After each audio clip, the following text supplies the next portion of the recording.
Hello hello. వేరయ్యా చెప్పు. John,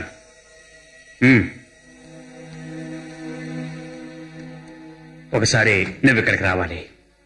మనం ఓసారి ఆమె దగ్గరికి వెళ్ళవలసి వస్తుంది. వస్తున్నాను కాదు, వెళ్ళాలి. వెళ్ళక తప్పదు. అక్కడికేనా?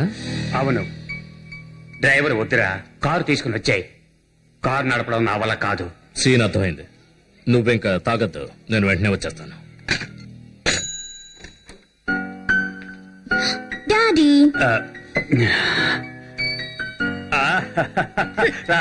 My little sweet heart. Not fair daddy. చాటుగా మీరు ఒక్కరే తాగుతున్నారా? అందరూ మీరెక్కడా అని అడుగుతున్నారు. లేటల్లీ స్మాల్ ప్యాక్, కొంచెం రిలాక్స్ అవుదామని. డేవిడ్ ఫ్రెండ్స్ చాలా డిసప్పాయింట్ అయ్యారు. అక్కడ క్లబ్ లో బ్యాచిలర్స్ పార్టీ జరుగుతుంది కదా, నన్ను అక్కడికి ఇన్వైట్ చేశారు. మమ్మీ ఏమో పంపించినట్టుంది. నేనేం చేయను డాడీ? నువ్వు నీ ఫ్రెండ్స్ ని తీసుకెళ్లి ఒకసారి కనిపించొచ్చాయి. మమ్మీకి తెలియకుండా నేను కొంచెం బయటికి వెళ్ళొస్తాను. అబ్బే, జాను కూడా వస్తాడు. ఒక చిన్న ప్రాబ్లం. ఏమిటి డాడీ? నథింగ్ పాపా, వెళ్ళిరా.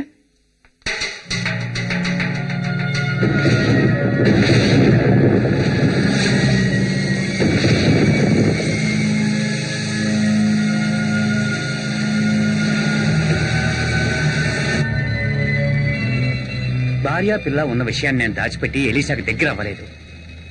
ఆమెకు అన్నీ తెలుసు. మోసం చెయ్యాలనుకుంటే ఆమె నెల తప్పని వెంటనే అబార్షన్ చేయించేవాడిని, కానీ నేను అలా చేయలేదు. ఆమె నా భార్యలాగే చూసుకుంటున్నాను కదరా. ఆమె కృతజ్ఞత లేదు, ఇంకా ఏదో కావాలంటుంది. ఇప్పుడు ఆమె సమస్య ఏంటి? ఇప్పుడు ఆమెకేం కావాలి? ఆమె రేపు సానియా పెళ్లికి హాజరవుతానంటుంది. ఆ విషయం అందరికీ తెలియాలంట. చిన్నప్పటి నుంచి మనత్రం కలిసి ఉన్నాం. రేపు నా కూతుర్ని నీ కొడుకు పెళ్లి చేసుకోబోతున్నాడు. అంతకంటే సంతోషకరమైన క్షణాలు నా జీవితంలో ఇంకేముంటాయి? అవన్నీ నాశనం చెయ్యాలనుకుంటుంది. అందరి ముందు నా పరువు పోవడం కావాలి దానికి. ఇదిగో మనం వచ్చేసాం. టెంపర్ లూజ్ అవ్వకుండా ఆమెను నువ్వు డిప్లొమాటిక్ గా డీల్ చేయాలి. అర్థమైంది కదా? అలాగే.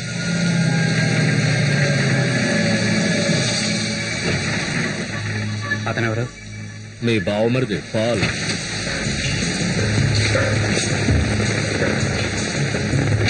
ఇతన్నెవరు పిలిచారు? నేనే పిలిచాను. వాడు మంచి మాటకారే. నీ విషయాలన్నీ పాలుకు తెలుసు కదా. ఇతనైతే మంచి రాజకీయ చాతుర్యాన్ని ఉపయోగించి కాంప్రమైజ్ చేస్తాడు.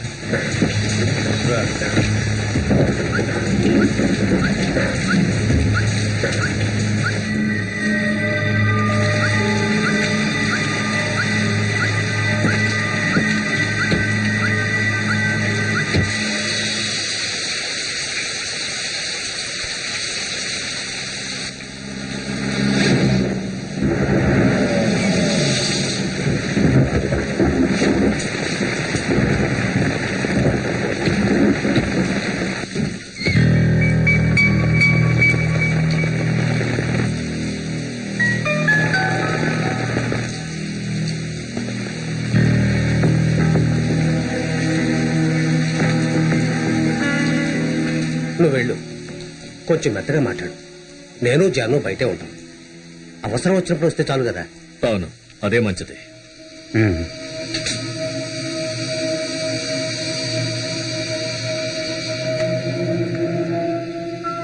డాడీ, నీకేం పని ఇక్కడ? నువ్వు లోపల పోయి నిద్రపో. వెళ్ళు. సరే. నువ్వేం నిర్ణయించుకున్నావు? నేనేం నిర్ణయించుకోవాలి?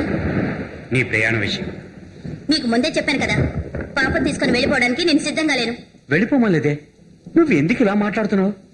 చూడు, హైదరాబాద్ లో ఇంతకంటే పెద్ద బంగ్లా ఎస్టేటు ఉన్నాయి.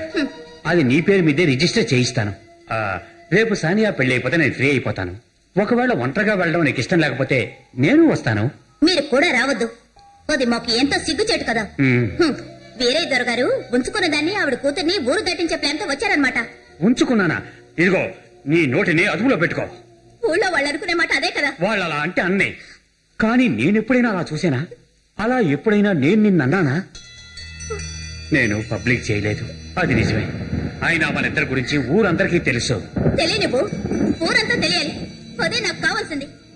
నా బిడ్డ నలుగురు ముందు నిలబడి మిమ్మల్ని డాడీ అని పిలవాలి. అందుకే నేను ఆ పెళ్లికి వచ్చేది. అది కాకుండా హైదరాబాద్ లోనో వైజాగ్ లోనో తోట రాసిస్తాను అంటున్నారే, అవేవి నాకొద్దు. ఓహో, రేపు నా బిడ్డ సోనియా పెళ్లికి నువ్వు రావాలి, అక్కడ అందరి ముందు నా పరువు తీయాలి, అదేగా నీకు కావాల్సింది, అంతే కదే? ఇప్పుడు మన ఇద్దరి పరువు పోతుంది. నీకు పరువు అంటూ ఉంటే కదా పోవడానికి, నలుగురికి చెప్పుకోవడానికి నీకు ఒక అడ్రస్ అంటూ లేదు, అవునా? చెప్పు. ఆ లేని అడ్రస్ నాకు నా బిడ్డకి కావాలి. ఇక మీరు మీ బావమర్దిని మీ ఫ్రెండ్ తీసుకుని బయలుదేరండి. మీరేం చెప్తే నేను వినిపించుకోను. తెగించినంత నువ్వు నేను ఏం మాట్లాడగలుగుతావు? నేను మాట్లాడతాను.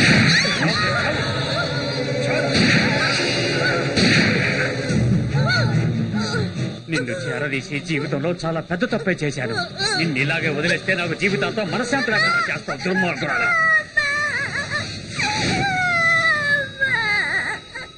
నువ్వే కదే నేను చేసిన పాపాన్ని ఫలితం. నేను చేసిన పాపానికి తుపాకి వదలను. నేను చెప్తున్నాను.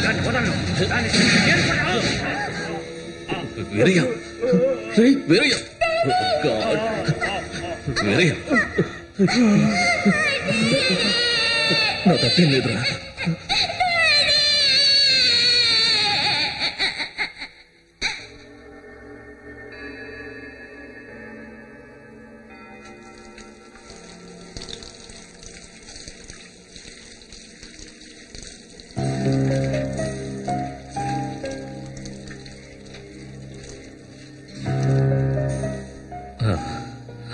మీరొక మంచి అడ్వకేట్ ని, అంటే తెలివైన వాడిని పెట్టుకుని కేసు వాదించలేదని విన్నాను. ఈ జీవిత గది శిక్ష మీరే కోరుకున్నారటగా? లాయర్లు ఉన్నారు, కానీ ఇప్పుడు తప్పించుకోవాలని నేను అనుకోవడం లేదు. ఎందుకలా? అయినా హత్య పొరపాటున జరిగిందే కదా, ఆ పాపను కాపాడడానికే కదా అతను పట్టుకుంది మీరు. వీరయ్య నాకు కేవలం ఫ్రెండ్ మాత్రమే కాదు సార్, నాకు తమ్ముడు లాంటి వాడు. నా తొందరపాటుతనం వల్ల వాడు అన్యాయంగా చచ్చిపోయాడు. ఆ ఎంసీ పాలే కదా జరిగిన సంఘటనకి మొదటి ఐ విట్నెస్. బుల్లెట్ తగిలి వాడు కింద పడిపోతుంటే ముందు నేను పాల్నే పిలిచాను. వాడు పోలీసులకు ఈ సంఘటన జరిగినప్పుడు నేను అక్కడే ఉన్నానని చెప్పాడు. పొలిటికల్ ఇమేజ్ కోసం. ఎలక్షన్స్ డిక్లేర్ అయ్యే టైం అది. అతని పార్టీకి గెలిచే అవకాశాలున్నాయి. మంత్రివర్గంలో వాడికెప్పుడు రెవెన్యూ శాఖే దక్కేది. అందుకే నోరు మోసుకుని నేను అపరాధినని ఒప్పుకున్నా. పాపను విచారించారా? ఆ పాపను విచారించారు. పాపం అమ్మని వాళ్ళ నాన్న చంపాడు, అతన్ని నేను చంపాను. పాప చేత అలాగే చెప్పించారు. అది జరిగింది. అయితే ఈ 10 సంవత్సరాల్లో మీరెప్పుడు పెరోల్కి ట్రై చేయలేదా? లేదు, తిరిగి వెళ్ళడానికి నా మనసు అంగీకరించడం లేదు. వీరయ్య లేని ఆ ఊళ్ళోకి నేను వెళ్ళి ఎలా ఉండమంటారో చెప్పండి. ఇది కోఇన్సిడెన్స్ లా ఉంది. ఈ విషయాలన్నీ మీరు అడిగిన ఈ రోజు ఆగస్టు 23వ రోజు. 10 సంవత్సరాలకు ముందు ఇదే రోజు జరగాల్సింది ఒక వివాహం. అది నా కొడుకుది, వీరయ్య కూతురుది. ఆ పెళ్లి ఇంతవరకు జరగలేదు. ఎందుకు? కరుణమ్మ, వీరయ్య భార్య, తను నిర్ణయించుకుంది తన భర్తను చంపిన వాడితో వేయం వద్దనే. ఇక తన ఉద్దేశం ఏంటంటే ఎలీషాతో ఉన్న అక్రమ సంబంధంలో నా సపోర్టు ఉందని. కొంతమందిని మార్చలేం. నాకు ఆ పాప పరిస్థితి అర్థం కావడం లేదు. వాళ్ళు చిన్న వయసు నుంచే ప్రేమించుకుంటున్నారు. ఎంతో ఆనందంగా గడపాల్సిన జీవితం వాళ్ళది. అది అంతమైపోయింది. Fate. This poem begins with the image of a child sleeping innocently while a howling storm rages. The poet seems to be wonder how the innocent, among them his daughter Annie, how to escape from coming times. He seems to be suggest that it is very difficult to escape it. A great gloom is on his mind. Violence is raging nature.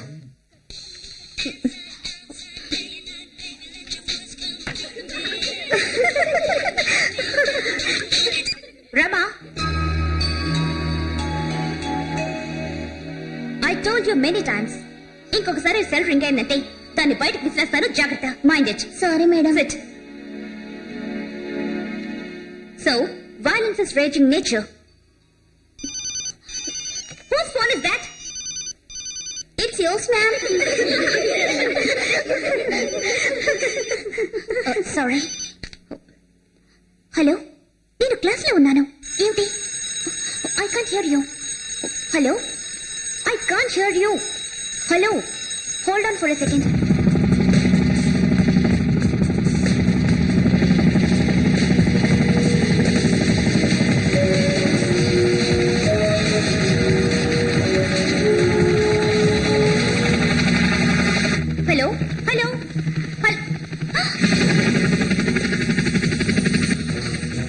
Jesus, నా గురించి అసలు వీడేమనుకుంటున్నాడు?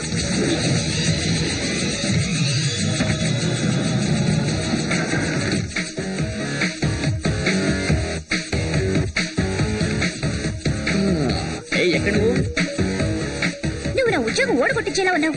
అయినా ఈ ఎగిరే ఏనుగు తీసుకుని ఇక్కడికి ఎందుకు వచ్చి తగలడ్డావు? ఇవాళ నీ క్లాస్ పూర్తయ్యాక నేను వచ్చి పికప్ చేసుకుంటానని చెప్పాను, మర్చిపోయావా? అందుకు ఎగిరే ఏనుగులోనే రావాలా? అసలే ప్రిన్సిపల్ కి నా మీద పీకల దాకా ఉంది. ప్రిన్సిపల్ అమ్మమ్మ మొగుడు నా శిష్యుడు అని చెప్పు. ముందు నువ్వు ఎగిరి ఏనుగెక్కు. సానియమ్మ గారు కింద చూసుకుంటండి, జాగ్రత్త. ఏమిటిది? నీకు ఎన్నిసార్లు చెప్పినా సరే సరే, ముందు నువ్వు ఏనుగెక్కు, ఎగిరిపోదాం.